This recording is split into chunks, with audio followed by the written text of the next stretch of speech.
Tonight, new information on yesterday's mass shooting in San Bernardino, California.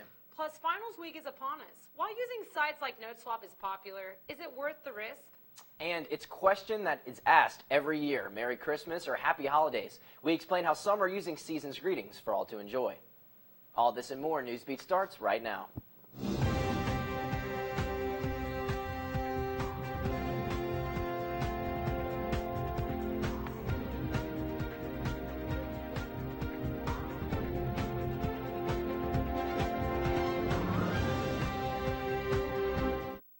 Good evening and welcome to Newsbeat. I'm Michael Edmondson. And I'm Jackie Massey. The FBI has taken the lead in the investigation into the California shooting that left 14 people dead yesterday and 21 injured. We're learning more about the male shooter, Saeed Farouk, and whether radicalized beliefs contributed to his motives. CNN's Paul Verkaman is in San Bernardino with the latest. The FBI and other law enforcement officials are piecing together a profile of Saeed Farouk, including who he'd been in touch with, where he traveled, and what may have prompted his actions. If you look at the amount of obvious pre-planning that went in, the amount of armaments that he had, the weapons and the ammunition, there was obviously a mission here. We know that. We do not know why. Farouk was a 28-year-old U.S. citizen with no criminal record and an employee of the county health department. He abruptly left a workplace holiday gathering Wednesday, reportedly angry, and came back with his 27-year-old wife, Tashfeen Malik, and started shooting. The couple was later killed in a shootout. 12 pipe bombs and more ammunition were found at their home. Nobody just gets upset at a party, goes home and puts together that kind of an elaborate scheme or plan to come back and do that. So there was some planning that went into this. After a meeting with his national security team this morning, President Obama said pinning down that precise motive will take some time. There may be mixed motives involved in this, which makes the investigation more complicated.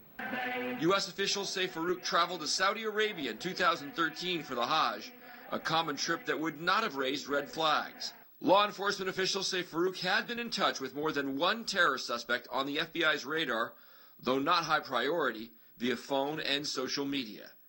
In San Bernardino, California, I'm Paul Verkaman.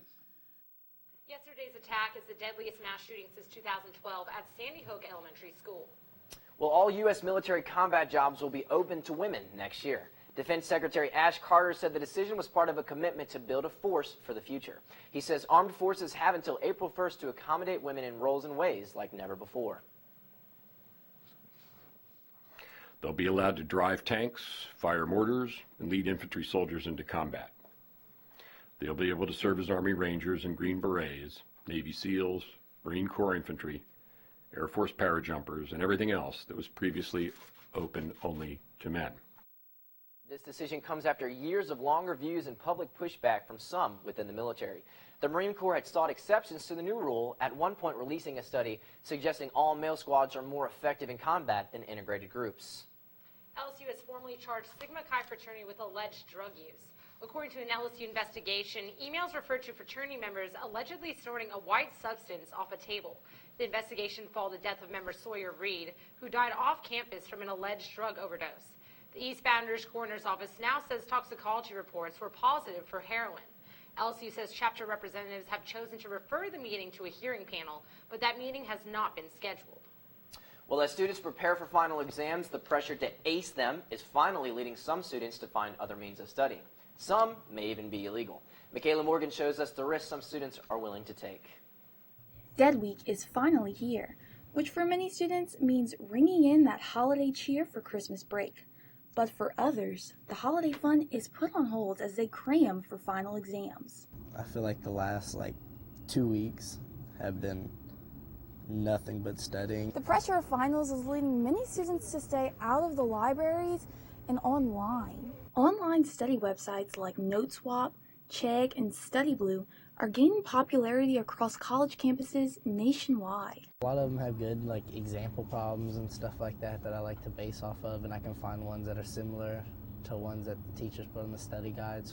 But some students and faculty argue that these online tools are another form of cheating and only hurting those who use them in the long run.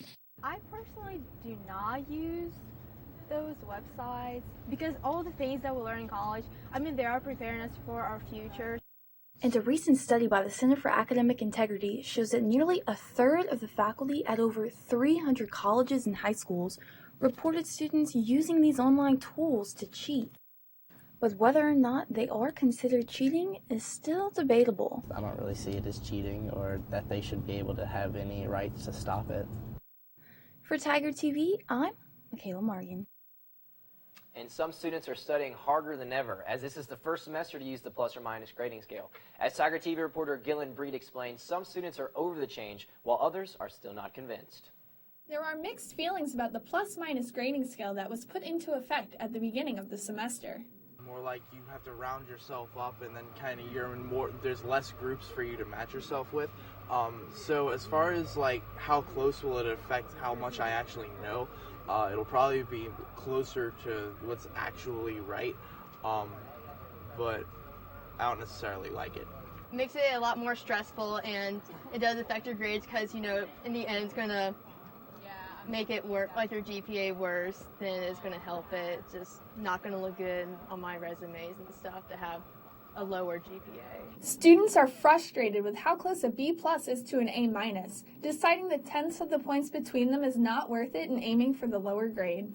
I'm going to try to make that push because I've always been on that little cusp of to jump to get a B or jump to get an A, and now it's just 0.3 more points. I really just don't care to really go for it. The only reason that the plus-minus system will be bad is if we got an A-, because an A+ is a 4.3, and that's sweet, and an A is always an A.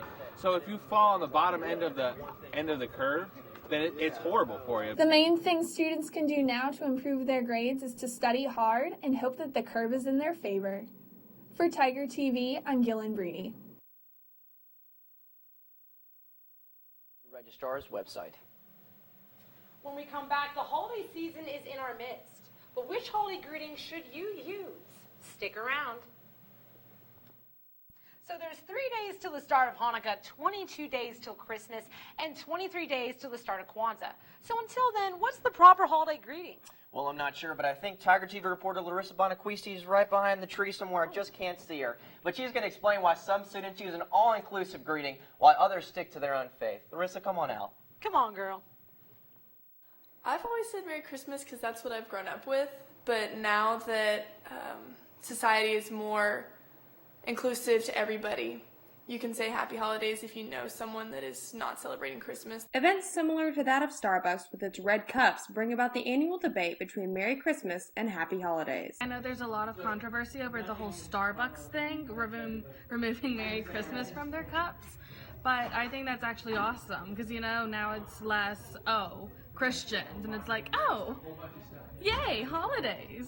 On the other hand, some family-owned stores, like that of elementary education major Elizabeth Galata, choose to decorate despite the controversy. We've been open for 31 years, so every Christmas we always decorate. Despite the length of time Elizabeth has spent working at Victoria's Toy Station, she says that she hasn't heard anything negative about the store's Christmas decorations. Although many people celebrate differently, some LSU students believe that there are ways in which people can be more inclusive to everyone. I say Happy Holidays just because it's more inclusive. I feel like there's a very few number of people who actually celebrate Christmas, and I want to extend my greetings and joy to everyone I see, not just to a couple of people.